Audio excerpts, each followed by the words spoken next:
Salutations amis du channel Le savoir est un pouvoir.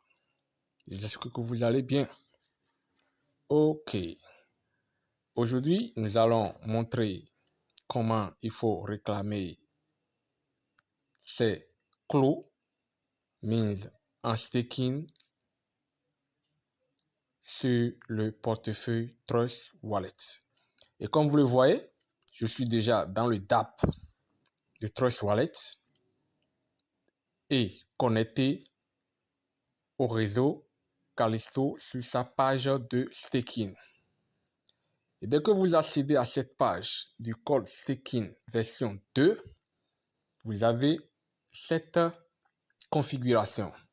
Et pour réclamer votre clos, vous devez vous assurer d'être dans la section Send and Stake Clos et Token.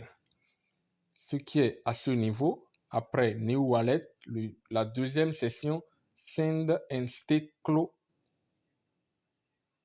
and Token. Là, vous cliquez dessus pour sélectionner. C'est déjà sélectionné à ce niveau. Et dès que vous sélectionnez cette section, vous défilez pour venir choisir le portefeuille. Et c'est le premier point là où c'est écrit MetaMask Trust Wallet Coinomi. Vous cliquez là pour cocher. Dès que vous finissez de cocher, vous défilez vers le bas pour vous connecter à votre compte. On va cliquer sur Connect to MetaMask ou Classic Mask. Je clique dessus, la page se charge et j'accède à ma page de staking qui se présente de cette façon. Là, vous défilez vers le bas, vous voyez votre adresse de clos, les frais de transaction, tout. Mais ce qui nous concerne ici, c'est la partie là. Vous venez ici, vous allez trouver ce que vous avez dans votre balance et compte balance, ce que vous avez mis en staking balance et ce que vous avez gagné. Quand est-ce que vous pouvez réclamer? Vous réclamez votre récompense dès que votre staking atteint le pourcentage 100%, ce qui est affiché ici en vert avec une écriture noire où c'est écrit V2 100%.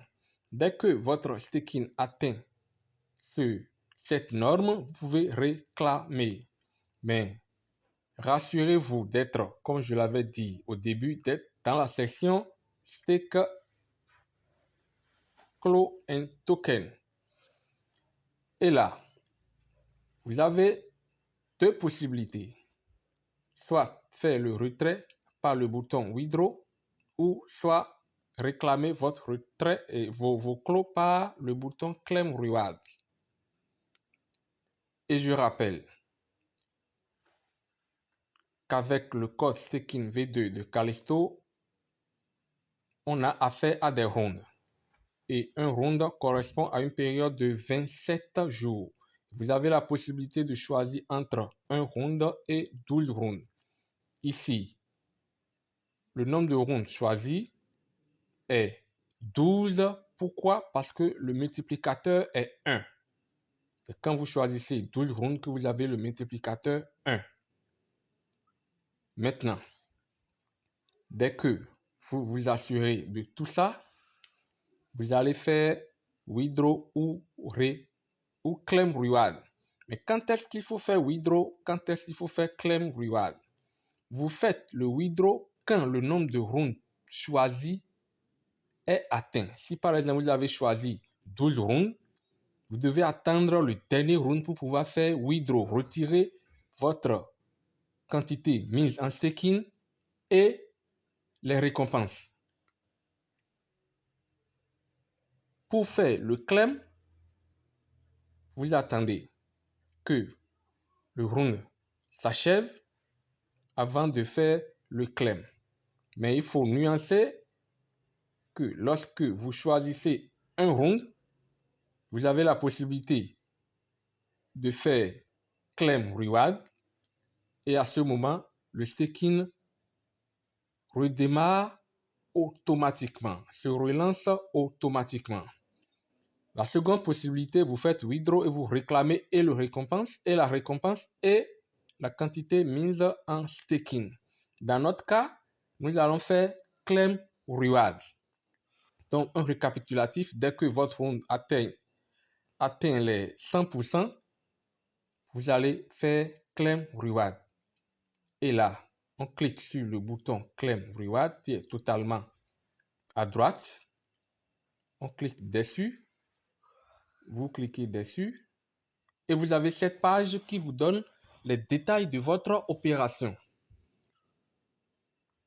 Vous défilez vers le bas pour venir valider le retrait.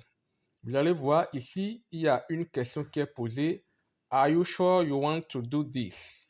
Est-ce que vous êtes sûr de faire ceci? Vous allez cliquer sur Yes, I'm sure. Make transition. Là, vous êtes sûr. Si vous n'êtes pas sûr, vous cliquez sur No, get me out of here. Mais dans notre cas, toujours, on va cliquer sur Yes, I'm sure, make transition. Donc, je clique dessus. Et dès que je clique, le système me montre ce que je veux faire et je dois l'approuver. Vous avez les détails, tout, frais de réseau. Et on vient cliquer sur approuver. Vous cliquez sur approuver. Dès que vous cliquez sur approuver, vous allez voir que la transaction va passer. Voilà, ici, j'ai le TX et j'ai ma récompense dans mon wallet. Ici, vous venez cliquer sur et compte balance, ce qui est comme deux flèches qui tournent dans le sens de la gauche vers la droite. Vous cliquez dessus pour réactualiser la page. Donc, on va cliquer sur ce bouton de réactualisation. Et dès que la page va se réactualiser, vous allez voir que les 100 clos réclamés sont bel et bien dans la balance, ce qui fait 115. Voici avec 15 au départ dedans. La quantité qui est mise en staking qui est 14 600 et le reward qui est 0 parce qu'on a déjà réclamé. Vous défilez vers le bas pour voir la barre d'évolution. Ici déjà, c'est venu déjà à 2% parce que la journée est pratiquement terminée. Raison pour laquelle c'est déjà à 2% puisque c'est depuis 0 heure que le round a été atteint pour les 100%. Donc, on vient de réclamer les clos gagnés en faisant le staking, le code staking V2. Et dès qu'on a réclamé, le staking s'est relancé automatiquement. Et si vous observez bien la page, vous allez voir Start Staking V2, Start Staking Hold V1. Si d'aventure vous étiez dans le staking V1, l'ancienne version, vous allez faire Withdraw Hold V1 pour pouvoir retirer votre Callisto qui a été mise en staking et relancer maintenant dans la version 2. Ensuite, vous quittez la page, vous attendez que le round se termine. Je rappelle qu'ici, c'est les 12 rounds qui ont été choisis, raison pour laquelle le multiplicateur est 1. Donc, il reste 3 rounds pour qu'on puisse fermer le staking et réclamer la récompense et le montant mis en staking. Dès que les 3 rounds vont s'épuiser, nous allons encore faire une vidéo pour le retrait de la quantité mise en staking et les bénéfices. Merci à tous. Prenez la vie du bon côté. Chaque jour est une opportunité. Que les bénédictions soient. Ciao.